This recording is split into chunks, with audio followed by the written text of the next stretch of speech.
ಲಕ್ಷ್ಮಣ್ ಸವದಿ ಅವರಿಗೆ ಬಿಜೆಪಿಯಲ್ಲಿ ಸ್ಥಾನ ಫಿಕ್ಸ್ ಆಯ್ತಾ?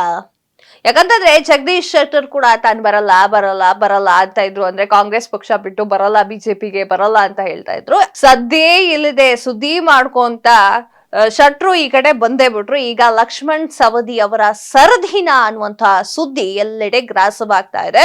ಇದ್ರ ಬಗ್ಗೆ ಮಾಹಿತಿಯನ್ನ ಕೊಡ್ತೀವಿ. ಸೌದಿ ಅವರಿಗೆ ಏನಾದ್ರೂ ಬಿಜೆಪಿಗೆ ಎಂಟ್ರಿ ಕೊಟ್ರೆ ಸೌದಿ ಅವರು ನಿಜಕ್ಕೂ ಯಾವ ಸ್ಥಾನವನ್ನ ಬಿಜೆಪಿ ಕೊಡುತ್ತೆ, ಹೈಕಮಾಂಡ್ ಏನು ನಿರ್ಧಾರವನ್ನ ಮಾಡಿದೆ, ನಿಜಕ್ಕೂ ಆಪರೇಷನ್ ಮತ್ತೆ ಶುರುವಾಗುತ್ತಾ ಅನ್ನೋದ್ರ ಬಗ್ಗೆ ಸಂಕ್ಷಿಪ್ತ ಮಾಹಿತಿಯನ್ನ ಕೊಡೋಕೆ ನಾನು ಬಂದಿದ್ದೀನಿ.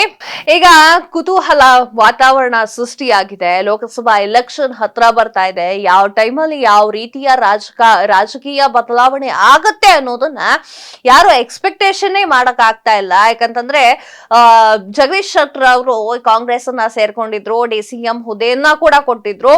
ಅವರೇ ಈಗ ಆ ಪಕ್ಷವನ್ನ ತೊರೆದು ಈ ಪಕ್ಷಕ್ಕೆ ಅಂದ್ರೆ ಬಿಜೆಪಿ ಪಕ್ಷಕ್ಕೆ ಎಂಟ್ರಿ ಕೊಟ್ಬಿಟ್ಟಿದ್ದಾರೆ. ಇನ್ನು ಸೌದಿ ಅವರು ನಾನು ಯಾವುದೇ ಕಾರಣಕ್ಕೂ ಕಾಂಗ್ರೆಸ್ ಬಿಟ್ಟು ಬಿಜೆಪಿ ಪಕ್ಷದ ಕಡೆ ತಲೆನೂ ಹಾಕಲ್ಲ ಅಂತ ಹೇಳಿಕೆಯನ್ನ ನೀಡಿದ್ರು, ಸ್ಪಷ್ಟನೆಯನ್ನ ಮಾಡ್ಕೊಂಡಿದ್ರು. ಆದ್ರೂ ಕೂಡ ಅವರ ಬಗ್ಗೆ ಹಲವಾರು ವಿಚಾರಗಳು ಓಡಾಡ್ತಾ ಇತ್ತು. ಇದರ ಬಗ್ಗೆ ಕ್ಲಾರಿಟಿಯನ್ನ ಕೊಡ್ತೀನಿ. ಅವರು ಮೀಟಿಂಗ್ ಅನ್ನ ಮಾಡ್ತಾ ಇದ್ದಾರೆ. ಈಗ ಸೌದಿ ಅವರು ಕಾರ್ ಮೀಟಿಂಗ್ ಅಂತೆ, ಲಂಚ್ ಮೀಟಿಂಗ್ ಅಂತೆ, ಬಿಜೆಪಿಯಲ್ಲಿರುವಂತಹ ನಾಯಕರುಗಳ ಜೊತೆ ಕಾರಲ್ಲಿ ಮತ್ತೆ ಲಂಚ್ ಮೀಟಿಂಗ್ ಅಂತ ಹೇಳಿ ಈಗ ಶುರುವಾಗಿದೆ. ಅಂದ್ರೆ ಎಲ್ಲೋ ಒಂದ್ ಕಡೆ ಬಿಜೆಪಿ ಪಕ್ಷಕ್ಕೆ ಬಂದ್ಬಿಡ್ಲಾ ಅನ್ನುವಂತಹದ್ದೇನಾದ್ರೂ ಶುರುವಾಗಿದ್ಯಾ ಲಕ್ಷ್ಮಣ್ ಸವದಿ ಅವರಿಗೆ ಅನ್ನುವಂಥದ್ದು ಅನುಮಾನಗಳು ಹುಟ್ಟುಕೊಂಡಿದೆ. ಇನ್ನು ಅವರಿಗೆ ಯೋಚನೆ ಕೂಡ ಇರಬೇಕು. ಯಾಕಂತಂದ್ರೆ ರಾಷ್ಟ್ರ ರಾಜಕಾರಣಕ್ಕೆ ನಾನು ಬಂದ್ಬಿಟ್ರೆ ಅಥಣಿಯಲ್ಲಿರುವಂತಹ ಅಥಣಿ ಕ್ಷೇತ್ರ ಇದೆಯಲ್ಲ, ಅದೇನಾದ್ರೂ ನಾನು ಕೈ ತಪ್ಪ ಹೋಗ್ಬಿಟ್ರೆ ಅಂತ ಲಕ್ಷ್ಮಣ್ ಸವದಿ ಅವರು ಯೋಚನೆಯನ್ನ ಮಾಡ್ತಿದ್ದಾರೆ ಅಂತ ಅನ್ಸುತ್ತೆ. ಇನ್ನೊಂದು ವಿಚಾರ ಹೇಳ್ಬೇಕು ಅಂದ್ರೆ ಆಡಳಿತ ಪಕ್ಷದಲ್ಲಿ ನಾನು ಇದ್ದುಕೊಂಡು ಯಾಕೆ ಮತ್ತೊಂದು ಪಕ್ಷಕ್ಕೆ ಬರಬೇಕು, ಯಾಕೆ ಬರ್ಲಿ ಅನ್ನುವಂತಹ ಗೊಂದಲ ಕೂಡ ಲಕ್ಷ್ಮಣ್ ಸವದಿ ಅವರಿಗೆ ಇದೆ ಅಂತ ಅನ್ಸುತ್ತೆ. ಜಗದೀಶ್ ಶೆಟ್ಟರ್ ಆದ್ಮೇಲೆ ಲಕ್ಷ್ಮಣ್ ಸವದಿ ಅವರು ಬಿಜೆಪಿಗೆ ಬಂದು ಸೇರ್ಕೊಂತಾರೆ ಅನ್ನುವಂತಹ ಮಾತುಕತೆಗಳು ಹಲವಾರು ಕಡೆ ಹರಿದಾಡ್ತಾ ಇತ್ತು. ಇನ್ನೊಂದು ವಿಚಾರ ಹೇಳ್ಬೇಕಂತಂದ್ರೆ ಬಿಜೆಪಿಯ ಹೈಕಮಾಂಡ್ ಟಾಸ್ಕ್ ಅನ್ನ ಕೊಟ್ಟಿದೆ ಅನ್ನುವಂತಹ ಸುದ್ದಿ ಈಗ ಎಲ್ಲೆಡೆ ಪ್ರಚಾರವಾಗ್ತಾ ಇದೆ, ಪ್ರಚಲಿತಕ್ಕೆ ಬರ್ತಾ ಇದೆ, ಗಾಸಿಪ್ಗಳು ಬರ್ತಾ ಇದೆ. ನಿಜಕ್ಕೂ ಇದರ ಬಗ್ಗೆ ರಮೇಶ್ ಕತ್ತಿ ಅವರು ಒಂದು ಮಾತನ್ನ ಹೇಳ್ತಾರೆ, ಒಪ್ಕೊಂಡ್ಬಿಡ್ತಾರೆ ಅವರು.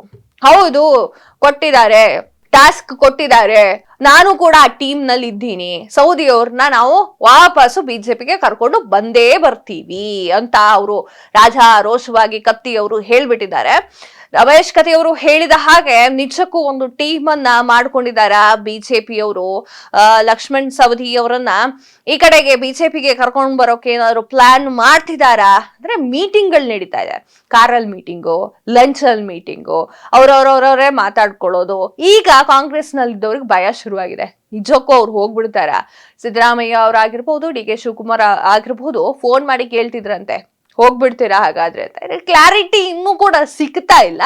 ಇನ್ನೊಂದು ವಿಚಾರ ಹೇಳ್ಬೇಕು ಅಂತಂದ್ರೆ ಕತ್ತಿ ಅವರು ಒಂದ್ ಮಾತು ಹೇಳ್ತಾರೆ, ಈಗ ಆಲ್ರೆಡಿ ಬಣ್ಣ ಹಚ್ಕೊಂಡ್ಬಿಟ್ಟಿದೀವಿ, ಈಗ ತೆರೆಯನ್ನ ಎಳಿಬೇಕು ಅಷ್ಟೇ. ತೆರೆಯನ್ನ ಎಳೆದ್ರೆ ಯಾವ ಪಾತ್ರ ಅಂತ ಗೊತ್ತಾಗುತ್ತೆ ಅಂತ ಸುತ್ತಿ ಬಳಸಿ ಒಂದು ಸುಳಿವನ್ನ ಕೊಟ್ಟಿದ್ದಾರೆ ಅಂತ ಹೇಳಿದ್ರೆ ತಪ್ಪಾಗಲ್ಲ. ಕಾದು ನೋಡ್ಬೇಕಾಗಿದೆ, ಬಣ್ಣ ಯಾರು ಹಚ್ಕೊಂಡಿದ್ದಾರೆ, ಬಣ್ಣ ಯಾರು ಹಚ್ಕೊಂಡಿಲ್ಲ, ತೆರೆ ಎಳೆದ್ಮೇಲೆ ನಿಮಗೆ ಸಿಗುತ್ತೆ, ಮಾಹಿತಿ ಸಿಗುತ್ತೆ ಅಂತ ಕತ್ತಿಯವರು ಹೇಳಿಕೆಯನ್ನ ನೀಡಿದ್ದಾರೆ.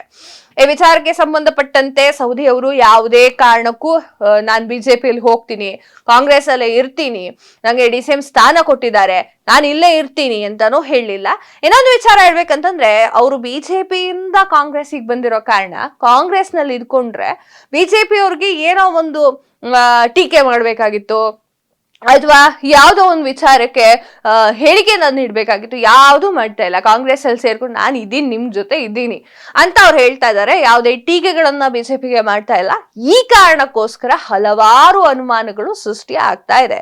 ಸೌದಿ ಅವರು ನಿಜಕ್ಕೂ ಬಿಜೆಪಿಗೆ ಬಂದ್ಬಿಡ್ತಾರ? ಬಿಜೆಪಿಗೆ ಬಂದ್ರೆ ಸೌದಿ ಅವರಿಗೆ ಯಾವ ಸ್ಥಾನವನ್ನ ಹೈಕಮಾಂಡ್ ಸೂಚಿಸುತ್ತೆ? ಯಾವುದೋ ಒಂದು ದೊಡ್ಡ ಸ್ಥಾನವನ್ನೇ ಕೊಡ್ಬೇಕು ಅವರಿಗೆ. ಯಾಕಂತಂದ್ರೆ ಮುನಿಸು ಮಾಡ್ಕೊಂಡು ಹೋಗಿದ್ದಾರೆ ಅವ್ರು ಕಾಂಗ್ರೆಸ್ಗೆ. ಬಿಜೆಪಿಗೆ ಬರ್ಬೇಕು ಅಂದ್ರೆ ಅಂತದ್ದೊಂದು ಸ್ಥಾನವನ್ನ ಬಿಜೆಪಿ ಅವರು ಕೊಡ್ಬೇಕು ಸೌದಿ ಅವರಿಗೆ. ನಾವು ಈ ತರದೊಂದು ಸ್ಥಾನವನ್ನ ಕೊಡ್ತಾ ಇದೀವಿ, ನೀವು ಬನ್ನಿ ಅಂತಂದ್ರೆ ಸೌದಿ ಅವರು ಬರಬಹುದು, ಅದು ಅವ್ರಿಗೆ ಬಿಟ್ಟಿದ್ದು. ಬರಬಹುದು, ಬರ್ದೇನು ಇರಬಹುದು. ಈ ತರ ಒಂದು ಆಫರ್ ಕೊಡ್ತಿದ್ಯಾ? ಇದ್ರ ಬಗ್ಗೆ ಸಂಕ್ಷಿಪ್ತ ಮಾಹಿತಿಯನ್ನ ಹೇಳೋದಾದ್ರೆ, ನಿಜಕ್ಕೂ ಅದು ಸ್ಪಷ್ಟವಾಗಿಲ್ಲ. ಸೌದಿಯವರಿಗೆ ಯಾವ ಹುದ್ದೆ ಕೊಡಬೇಕು ಅಂತ ಬಿಜೆಪಿ ಅವರು ಅನ್ಕೊಂಡಿದ್ದಾರೆ, ಆಪರೇಷನ್ ಶುರುವಾಗಿದೆಯಾ ಬಿಜೆಪಿದು, ಇದ್ರ ಬಗ್ಗೆ ಮಾಹಿತಿ ಅಷ್ಟೊಂದಿಲ್ಲ. ಆದ್ರೆ ಕತ್ತಿ ಅವರು ಮಾತ್ರ ಇಂಡೈರೆಕ್ಟ್ ಆಗಿ ಸುಳಿವನ್ನ ಕೊಟ್ಟಿದ್ದಾರೆ. ನೀವು ಬಂದ್ರೆ ವಿಶೇಷ ಸ್ಥಾನವನ್ನೇ ಕೊಡ್ತೀವಿ, ಗೌರವಯುತವಾಗಿ ಇರ್ತೀವಿ, ಹೈಕಮಾಂಡ್ ಜೊತೆ ಮಾತನಾಡ್ತೀವಿ. ಅಂದ್ರೆ ಮಾತನಾಡೋಣ, ನಮ್ಮನ್ನೆಲ್ಲ ಕೂರಿಸಿ ಹೈಕಮಾಂಡ್ ಮಾತನಾಡಿಸುತ್ತೆ. ಸೊ ಆ ವಿಚಾರಕ್ಕೆ ಸಂಬಂಧ ನೀವು ಬರ್ತೀರಾ ಅಂತ ಒಂದ್ ಮಾತು ಹೇಳ್ಬಿಡಿ ಅನ್ನುವಂತ ಮಾತನ್ನ, ಅಂದ್ರೆ ಅಷ್ಟು ಡೈರೆಕ್ಟ್ ಆಗಿ ಹೇಳಿಲ್ಲ, ಆ ತರದ್ ಒಂದ್ ಮಾತುಗಳನ್ನ ಅವ್ರು ಹೇಳ್ತಾ ಇದ್ದಾರೆ. ಈಗ ಕಾದ್ ನೋಡ್ಬೇಕಾಗಿದೆ ಲಕ್ಷ್ಮಣ್ ಸವದಿ ಅವರು ಏನ್ ಮಾಡ್ತಾರೆ, ನಿಜಕ್ಕೂ ಆಡಳಿತ ಪಾರ್ಟಿಯಲ್ಲೇ ಇರ್ತಾರ ಇಲ್ಲ ಬಿಜೆಪಿಗೆ ಶಿಫ್ಟ್ ಆಗ್ತಾರ ಅನ್ನೋದನ್ನ ಕಾದು ನೋಡ್ಬೇಕಾಗ್ತದೆ. ಇದಿಷ್ಟು ಇದರಿಂದ ಮತ್ತಷ್ಟು ಸುದ್ದಿಗಳಿಗಾಗಿ ನೋಡ್ತಾ ಇರಿ ಲೈನ್ ಟಿವಿ ಕನ್ನಡ.